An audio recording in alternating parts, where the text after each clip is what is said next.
Hi, Dr. Brighten. Thank you so much for coming on the Thrival Nutrition Podcast. How are you doing today? I'm fantastic. Thanks for having me. I'm so grateful to get this opportunity to connect with you, to connect with your tribe. And I just followed you on Instagram too, so that we can stay connected there. Yes. I know I've been following you on Instagram for a while. And like I said, before we started recording, I just love your energy. And I was like, I need to bring this into the podcast because I love it. You just tell it as it is. And I love it. So go ahead and introduce yourself, who you are and what you do. Yeah, so I am a naturopathic medical doctor. I am the owner of several clinics. They go by Rubus Health, which is Rubus Ideas, red raspberry leaf, which supports and nourishes the womb space. So it's a women's clinic that's focused on women's endocrine health. So hormones. Talk a lot about hormones. And my background before I ever went into naturopathic medicine, I actually have my first degree in chemistry, my next degree in nutritional biochemistry. And at that point, I was like, I got a lot of science under my belt. And I was first going to go into dentistry. I got bit by a dog, kind of messed with my hands. So that wasn't going to happen. I thought I'd go to medical school, like traditional medical school. And then I realized like what I really was lacking was, the philosophy and the respect of what the body is capable of doing. And I'm like, I've got the science, I've got all of that, but I'd like to really bridge together like the natural medicine world. And ever since I was a kid, I was interested in herbal medicine. I was interested in, I healed myself as a child. I was really, really sick with gastritis and all kinds of gut issues. And my doctors told me at 17, I'd be on proton pump inhibitors for the rest of my life. They weren't even studied in children at that time, and I was doing them. And it was when I really figured out like, well, wait, if I don't eat a bunch of refined carbs and sugar and like pasta sauce on top of that, I don't have heartburn. I don't have these issues. And so, I've always been very curious about these kinds of things. And I have to share that because of that, I actually was going to be a gut doc, and I didn't want anything to do with women's hormones. And then when I really recognized, medicine is done to women. They're not an active participant. Actually, they're ignored a lot. And, at the time when I was making these decisions, they weren't even caring enough to study us in the research on things. And so that's really what propelled me to go into women's medicine and do the work that I do. And as it turns out, you better be an expert on gut health if you are working with hormones.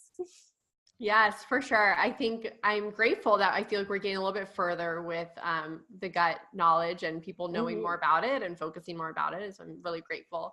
That's so funny because I was just diving into because I was going to become a PA. So I was just diving into a little bit of like the beginning classes and prereqs. And like, I remember taking pharmacology and it was basically just, if they're sick with this, this is what you prescribe them. If they're sick with this. And I'm like, what? And so that's where I kind of was just like questioning, like, do I want to do this? This doesn't feel like this is going to fulfill me. One, and I just don't agree with it. And so now that you mentioned when you were a kid, I kind of look back and I think I always had a love too of just knowing natural things. Of course, I didn't know about herbs and really in depth, but I can see the seeds that were planted. And then now where I am now. And that's the cool thing. I think a lot of people don't realize. So people will say to me, well, you're a naturopathic doctor. So like, you don't like drugs, right? Like you're anti-drugs, you don't even prescribe them. And I'm like, as we said before we started this interview, I'm like, I love me some antibiotics when they're necessary. When I was bit by a dog and I like was looking at sepsis, I'm like, yeah, give me some antibiotics. It's really great that we have these things. So, but when you're in naturopathic school, you're learning pharmacology and how to prescribe these drugs and when they're indicated. At the same time, you're learning about drug-herb interactions, about nutrition. And so it's a really cool way to look at like, okay, if we're going to prescribe metformin for diabetes, we can all agree that like if your blood sugar is out of control, like your kidneys, your brain, your eyes, those are really important. We should keep those things. I think metformin might be indicated, but we need to also bring in B12 and make sure they're eating B12 rich foods, that their gut is taken care of to absorb that. And likely that they're going to need a sublingual B12 so that you can prevent that, because that drug is known to deplete that. And it's just a really cool thing because you learn to leverage food as medicine. If you need to use the drug, you can bring the drug in at the same time and then look at what supplements can actually safeguard and protect you while you're using that pharmaceutical, which is what we're going to be talking about today. Yes, which is birth control. And I know I've covered this a little bit on the podcast with someone else too, but I love how you talk about birth control and especially post-birth control syndrome, which is a thing. So can you tell us kind of what birth control is doing just to our body as women? I know there's different types of connections you can go through, but I guess stick to the basics. Yeah, well, we can do like a kind of a bird's eye overview with that. And, and every time I enter in this conversation, I really want women to understand I am not anti-birth control. I did the pill for 10 years. I'm a first generation college student. It was a tool that I used. And I'm so grateful that it's available. And I would not advocate that women lose access or have the, have fear like in them about using birth control. And so I really want women to understand like my mission and, why I set out to write my book Beyond the Pill is to support women wherever they're at. If they're contemplating getting on birth control, they're on birth control now, they feel like that's the best for them, or they've come off and they have post-birth control syndrome. I want to make sure that they're supported. And at the end of the day, whatever decision they make, that's my job to support them. So really, I find that is a very important thing for people to understand, because there are some people who are anti-birth control hardcore, and and they have their own journey and their own story, and I can feel that. But like, for my purposes, I am not anti-birth control. I'm just here to inform you so that you can get the information you need to care for your body the way you need to.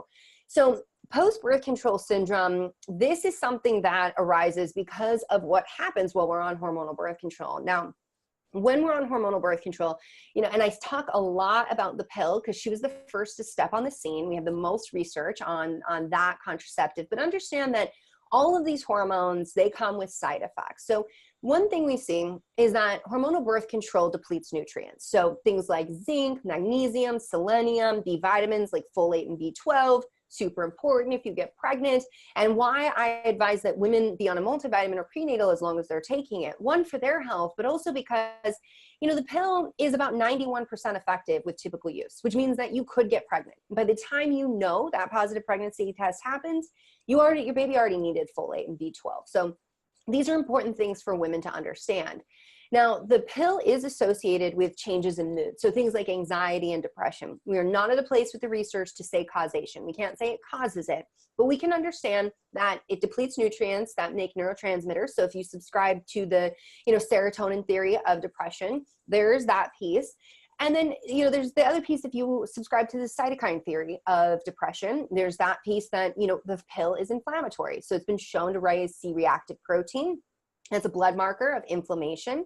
And part of that is because it also binds up your cortisol. It binds up your thyroid hormone. It binds up your testosterone. So then you don't have a libido. That's the sneaky real way that birth control works, by the way, is that you just don't want to have sex. You can't get pregnant. And, on top of that, it's also been shown to have a negative impact on the microbiome. So gut health is everything. I remember a time when I was in health, like very early on in college, where we were being taught that these gut bugs were freeloaders, and they basically gave you a little bit of vitamins, but other than that, they're freeloaders. And if anybody prescribed a probiotic or recommended a probiotic, they were a quack. They were, all these things. And now it's very well understood that the microbiome is everything. So birth control lowers the diversity of microbes. You want a diverse gut. And at the same time, it contributes to leaky gut. And so that's intestinal hyperpermeability from us super nerds out there, but the layperson knows that as leaky gut.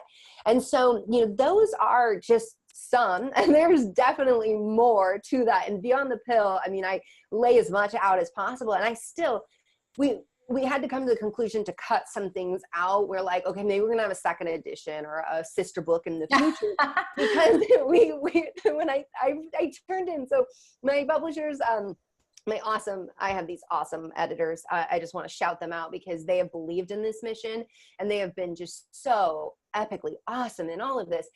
And they were like, okay, we need about like 65,000 words. Like, that's a good size book. And I turned in 100,000 words, and they were like, okay, we have to find a way so women can hold the book. Like, they have to be able to hold it to read it. And so there's so much more that I can definitely say about all of that, but I think those are the really key things that women need to understand, because if you understand all of that, if you understand that, then you can understand how women do have side effects on hormonal birth control.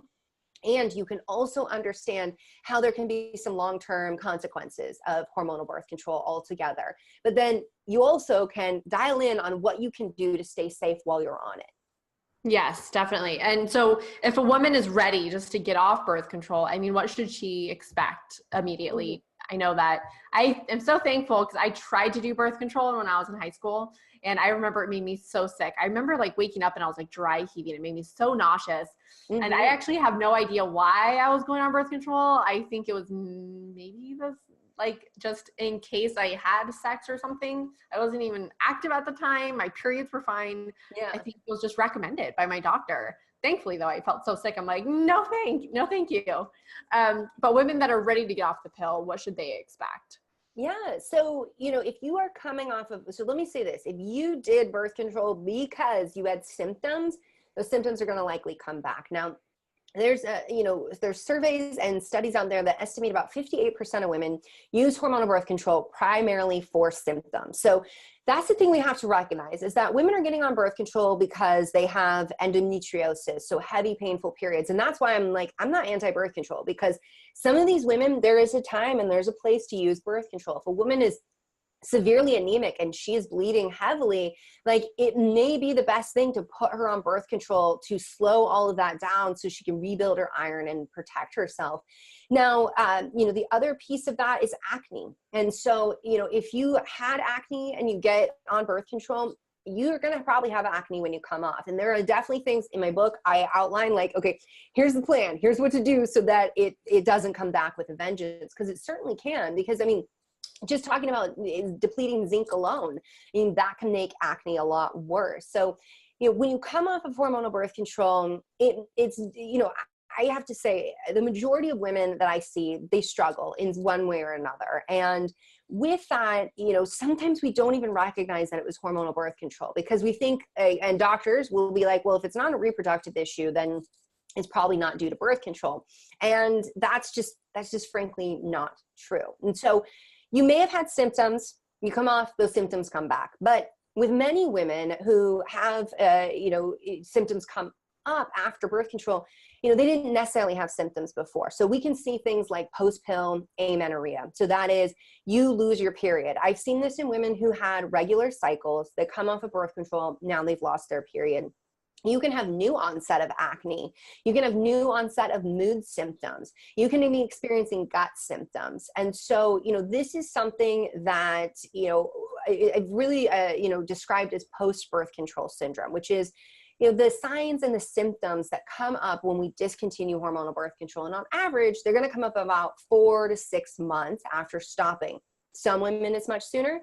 Some women, it creeps along, and it isn't until like 8 to 12 months later that they're like, hold up, there's a problem here.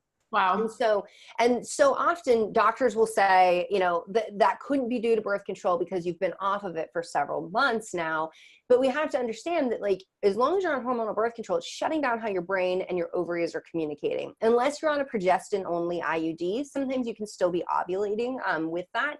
It's not something that every woman does cease ovulation. So I just like to be really clear on that with the Mirena. But if you're on the pill, the patch, the ring, depot shot, you shouldn't be ovulating. You've flooded your system with so many hormones that your brain is like, ovaries, you're not going to make anything else, and they stop communicating. And so it can take time to reestablish that communication. And, if you think about just the gut piece alone and what happens to the gut, if you don't take care of your gut, and that's the thing, if you've ever been on hormonal birth control and you have not set out to heal your gut, you're likely going to struggle with issues. And, with hormonal birth control, we can see that we have chronic yeast infections in the mouth, in the gut, in the vagina. And those don't necessarily just stop because you stop hormonal birth control. Most women have to do work around that to reestablish that ecology, in the sense of the good gut bugs that were lost while you were on it. Is there like a certain amount of time, do you feel that like the longer you're on it, the worse it is to come off of it? Or is it just in general, just being on it, no matter how long or how short, it's just going to affect you in the same way? Yeah, so there's been studies that show as short, as little time as 6 months, and you can have changes happen. So, I mean, if you think about, so hormonal birth control in some studies has been compared to antibiotics in terms of its effect on the microbiome. but we don't take antibiotics for a decade, right? Like, so that's something we have to keep in mind, you know, when they're making that comparison. It's like, you know, that's something that I'm like, wow, I had so many gut issues that I look back, I wish I knew what I knew now.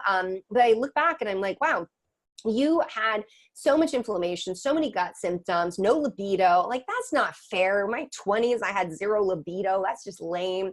All of that going on. And now in my research, I'm like, okay, perhaps hormonal birth control had an effect. So for some women, and this is why we got to have this conversation, we got to start asking why, we got to get more research, because for some women, 6 months is all it takes. In fact, there was a study showing that if you spent 6 months on birth control, then when you enter into menopause, you're over 30% more likely to develop diabetes. Like, that's just 6 months on.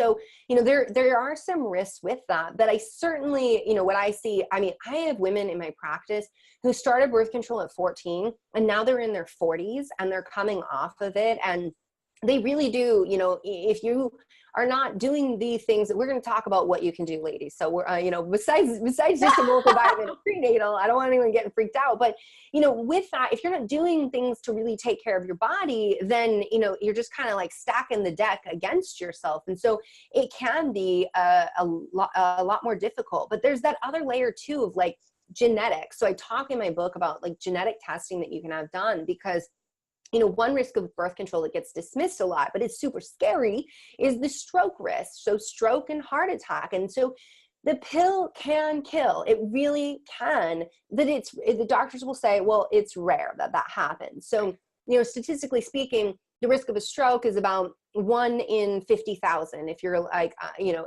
a young woman. So if you, once you get into your 40s and 50s, if you're on the pill, it's a much higher risk. So it's like 1 in 50,000. If you are on the pill, it's about 1 in 12,000. So we see that there's this increased risk there. However, if this is something, and this is what I advocate for in my book, is like, if this is something you're concerned about, if you are afraid of this and you're feeling fearful, go get a lab test done with your doctor. Like, you can have testing and get educated and know. And this is something in my practice. I have women who are like, I'm going to stay on the pill. Like, that's what I'm going to use right now. That's what's best for me. And I just want to be supported in that. And we do blood testing and we monitor and we make sure. And, you know, one genetic test you can have is a factor 5. So factor 5 Leiden is about a clotting factor.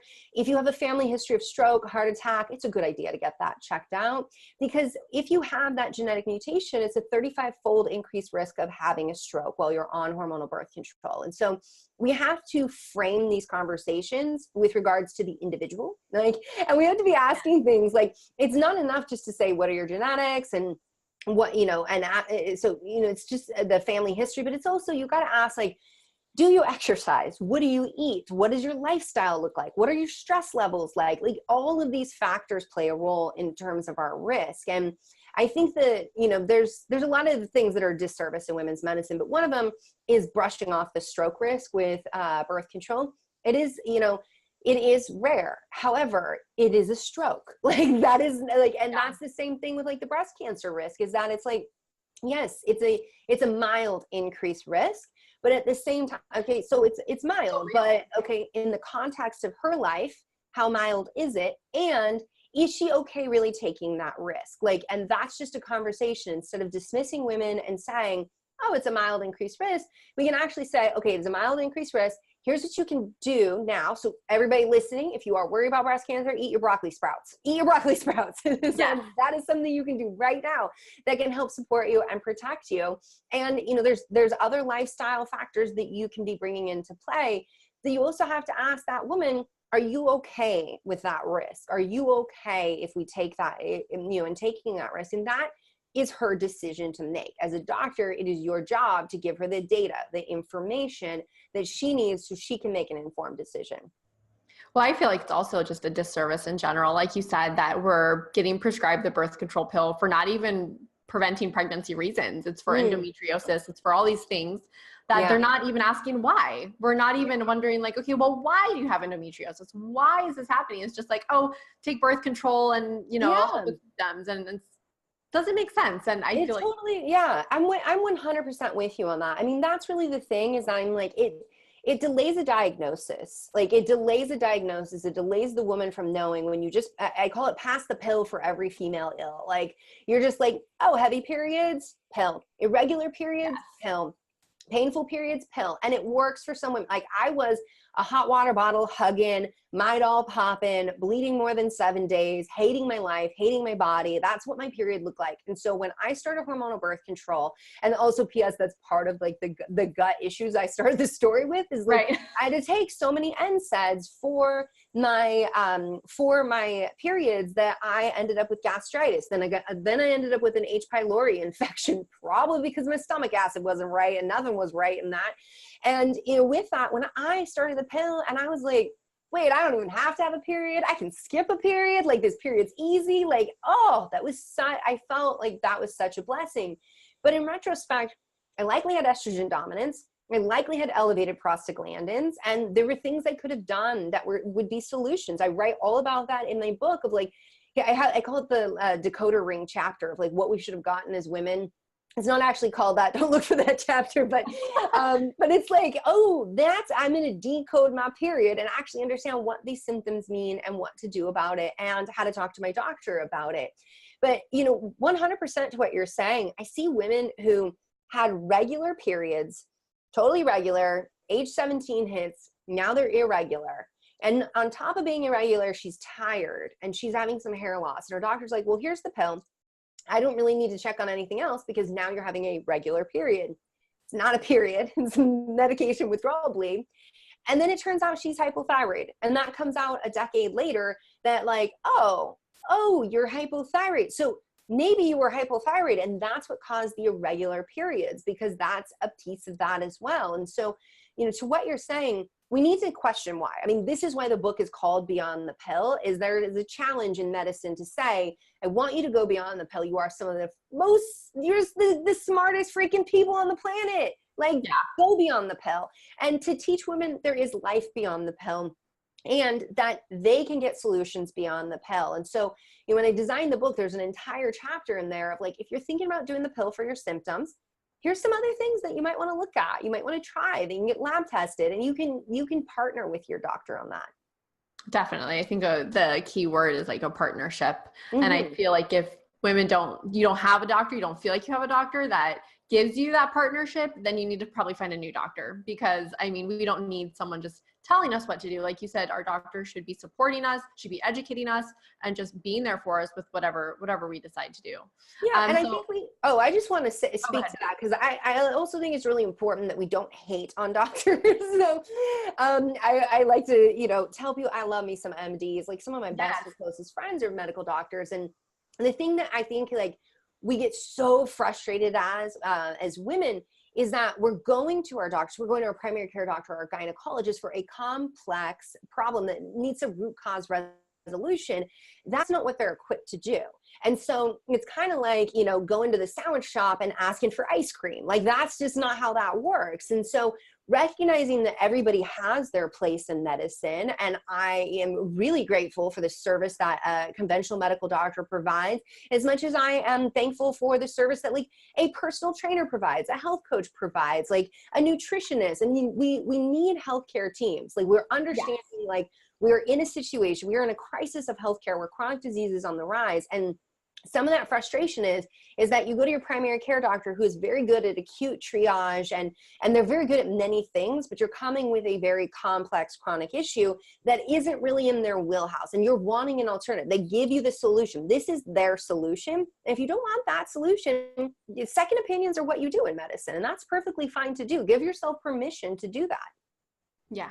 Sorry, and I cut you off, but no, it's so true. I think there is a little bit of a stigma, and maybe it's just also maybe different personalities. I mean, obviously you're not going to get along with every single doctor. Oh, totally. And doctors get that. You guys, I want you to hear me. Doctors I am not for everybody. All right. Like if you want, like, and this is the thing that I tell people, like, if you want a doctor who is going to like hold your hand and, you know, be just super loving and like, I don't want to say coddling, that feels like a negative term, but you need to find that personality match. And if you want a doctor who's going to be like, straight talk, give it to you like it is, in and out, like in a short period of time, that's the kind of doctor I prefer. I'm like, I actually am like, okay, I want to get in. I want to hear what I need to hear. I want to get out. Like, I don't want to hang out with my doctor for an hour, but some people do. And so it's just a matter of knowing, like, what do you want? Like, what serves you best? And then find that personality, because we know as doctors, we're not like, we are humans. We're human. Like, we're not one size fits all. Like, and so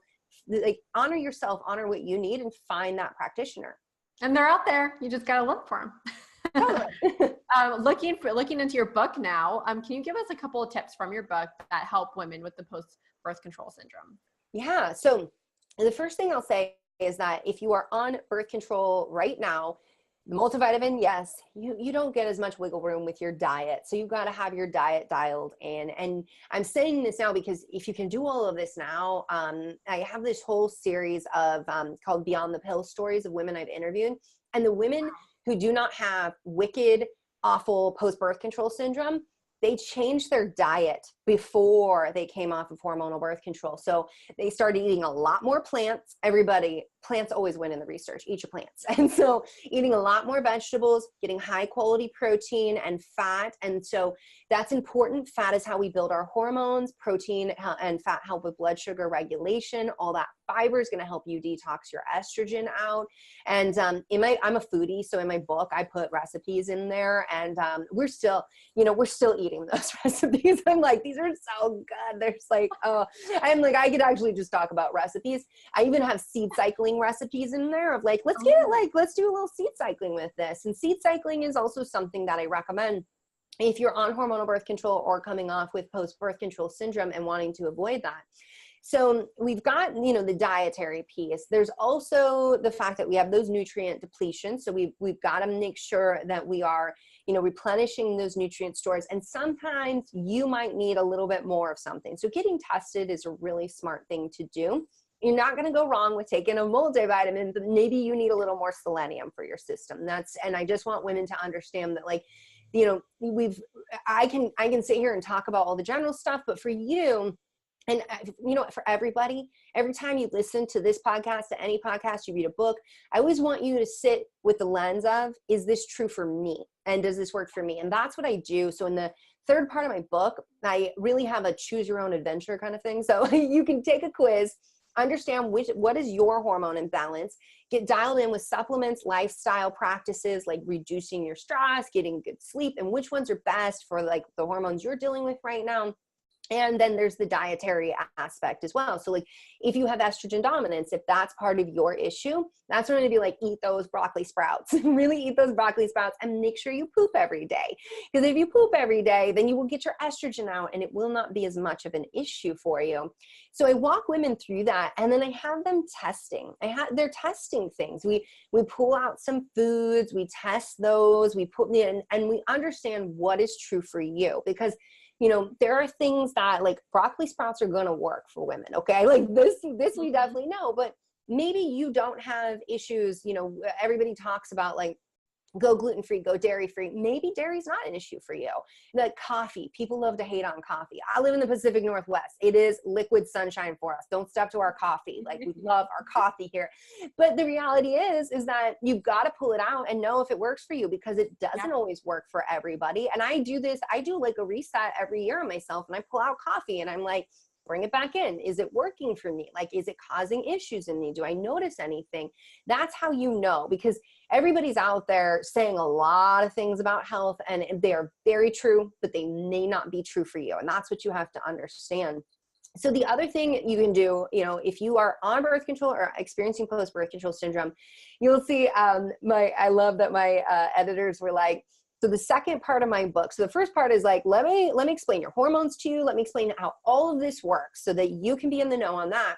Then we get into the second part of the book. It starts with liver. And my editors were like, you start with liver, and then you go to gut, then you go adrenal and thyroid, and then you're talking about sex hormone. Like, what is the deal with that? Like, what, like, do people really want to know about that? I'm like, you have to love your liver. You have to make sure your gut is on point. If you don't do those things, you don't stand a chance with hormones. And when I talk about hormones, I like to think about a pyramid. Now, the adrenals are the foundation. We've got the thyroid on top, and at the tippy top, that's where the sex hormones are. And I say in my book, and I know people are going to eye roll, because I eye roll. When my mama said this, I was like, oh, really? Is that if all your friends were jumping off a bridge, would you? Yeah, that's your sex hormones. They're a bunch of followers. So if adrenal, thyroid jumping off a bridge, gut, liver jumping off a bridge, they're like, I'm out. Let me just jump on that bridge. So that's the deal there, is you have to be looking at those systems. So that's why the broccoli sprouts help with estrogen metabolism, and they support your liver health. And there's so much research on them. They are always winning. The other thing is that you've got to love up your microbiome. So you've got to feed it. Understand me, you cannot just take a probiotic and think that's the end of the story. You have to have those prebiotics. So eating things like artichokes, like if you're eating your leafy green vegetables, getting celery in, I mean, all these kinds of yummy nutrient dense foods, they're also going to love those gut bugs. And, you know, I'm a very big proponent of being on a probiotic. Now, if you're on birth control, you got to be on a probiotic. If you're coming off, you know, a good 3 months at least of probiotics, and then, you know, switching over to, you know, focusing on things like kimchi and sauerkraut and, you know, all of these probiotic rich foods, which also have prebiotics. And then I like, and I talk all in the book about rotation as well, but, you know, one main probiotic that I recommend is the spore-based probiotic. And so Megaspore probiotic is the main one on the market right now. And I just, I'm a big fan of theirs. They do a lot of research on their product, but, you know, a lot of women on birth control can actually go on to develop food sensitivities and small intestinal bacterial overgrowth. And then they take lactobacillus species and they're like, I'm bloated. I feel awful. I hate Dr. Brighten because she told me to do this. And it may be that, like, instead we need to take that spore-based probiotic. The spore-based probiotic has been shown to increase microbial diversity. And that's why I recommend that, because that's what we need to be doing with that. And then is that the name brand, or is that Megaspore? It's made by Microbiome Labs, okay. And it's called Megaspore Biotic. And I always just call it Megaspore, but I should give the whole name. But it's a really great probiotic, and they do a lot of research on it. And I talk about how to use it in my book, and then, you know, and then we also talk through things like, you know, Saccharomyces boulardii and all these other strains that you might want to consider as well, depending on what is going on with that. So it's all about, like, make sure you're detoxing your estrogen, love up your liver. So that's something that, like, if you guys are like, how do I love up my liver? I love it up by dandelion root lattes. That's how I have dandelion root as a recommendation in my book. But I have a free guide. It's drbrighten.com/PBCS diet, post-birth control syndrome diet. It's a quick start detox guide. You get the diet, you get some mindset stuff. And if you roll your eyes at me about the mindset stuff, then I want you to hear me right now. The liver is an organ that struggles when we are angry, and we don't handle our anger. And there's actually been research on this. So you have to have that mindset piece as well. But I take you through, like, a sample day of, like, how would you eat and how to do a quick detox. That is the thing that I've seen clinically will make you feel best the fastest. And that's because hormonal birth control really the liver takes a hit while you're on it. Then compound the fact that, like, what we put in our skin, what we breathe in the air, what we're drinking out of, and as much as we may try to walk the line of being toxin free, it's a toxin filled world. And so it's kind of hard to be a human and not get exposed to things. Thank goodness your body has natural detox systems in place, and you can support those. You can support what you naturally do, and feel amazing because of it. So I know that was like a whole lot of information, but I want to just make sure that women walk away from this conversation not feeling afraid and understanding how they can take care of themselves. Yes, for sure. Can you tell us, well, you kind of told us a little bit about your book. Is there anything else you want to add about your book? Yeah. Covered a lot. Yeah. So, you know, I think the really important thing to understand about my book is that you don't have to be on birth control to benefit from it. And so, you know, within the book, I talk all about post-birth control syndrome. I've got the, you know your fifth vital sign. So your period and your menstrual cycle, it's as important as your blood pressure and your temperature and all these things we measure to make sure you're alive, that you're healthy. Understand what those mean and what you can do about it. And then I go into each of the systems that hormonal birth control affects. So we didn't talk about There's a whole chapter on mood and taking back your mood. There's a whole chapter on libido and fertility. Yes, those go hand in hand. Yeah, they're besties. Even if you don't want a baby, we all want to be fertile in our fertile years. And that's because that's how we have yummy progesterone.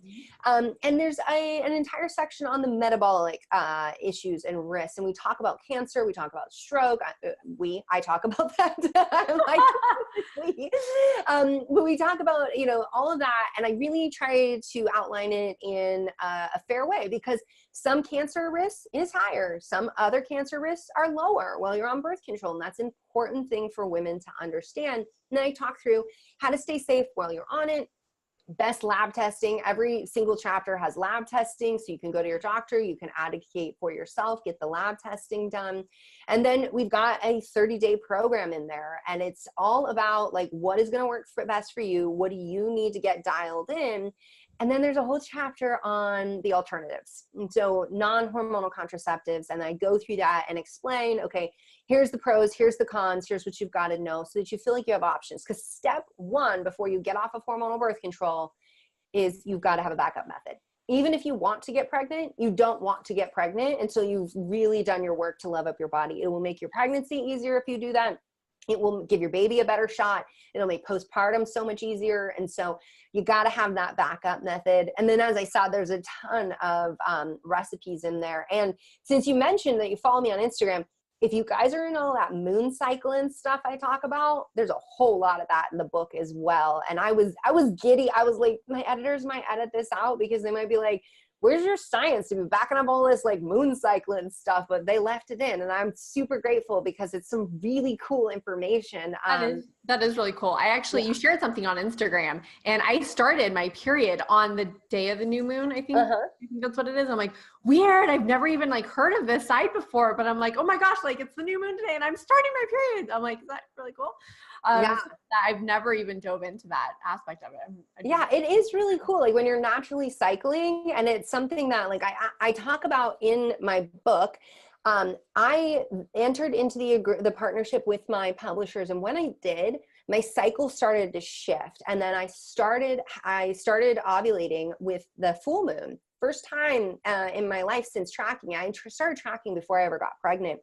And so that's been a bit there. That's a minute.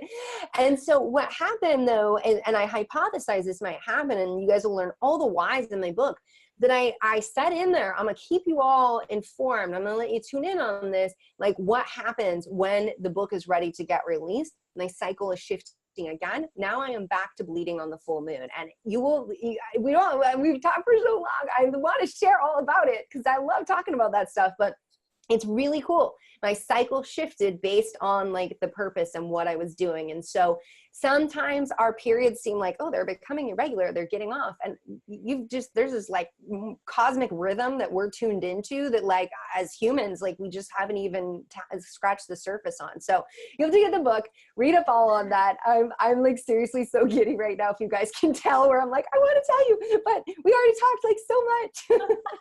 I know there's so much information. Where can we find you to, obviously you guys need to follow her. I mean, she's amazing. I keep continuing to learn from her. So where can we find you?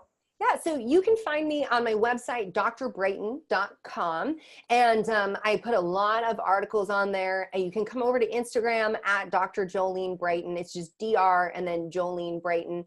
And I will say, like, for all the people who ask me on Instagram, like, do you have a study for that? Go to my website. If you like studies, I link and cite those studies there so you can check all of that out. And of course, I'm on Facebook as well, like all of us. But I will say Instagram is really my favorite stomping ground. I'm just a visual person, and again, foodie. I want to scroll through all those food pictures.